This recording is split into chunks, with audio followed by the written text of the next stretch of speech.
In the New Testament, there was no church that was more generous than the Macedonian church.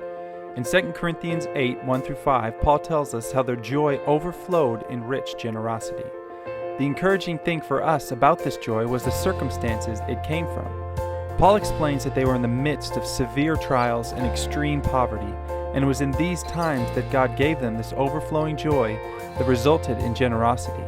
Trials and suffering couldn't shake these believers because they didn't care about stuff. Their secret was not what belonged to them, but who they belonged to.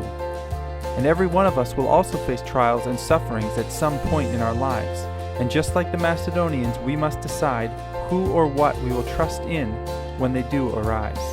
So let's look at 3 truths that the Macedonian believers teach us that will help us obtain the same joy and generosity they had in their extreme poverty.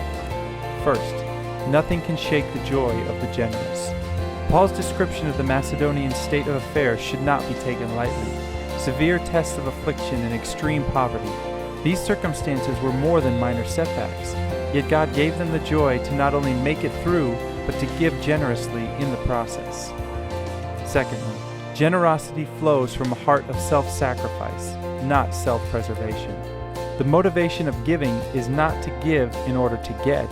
Instead, just like the Macedonians, it begins with our surrender to God and flows from His joy as we trust in Him. And finally, biblical giving comes from grace, not the law.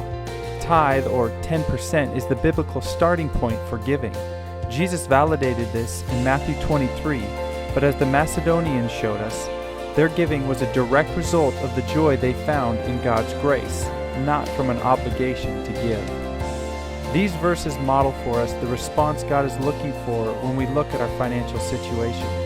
Paul tells us that the Macedonians gave themselves first to the Lord, and in the same way we should approach our finances by first affirming or reaffirming our commitment to trust God's promises.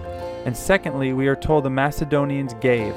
Their generosity was the proof of where their joy really came from. And in the same way, our giving echoes what our hearts are trusting in.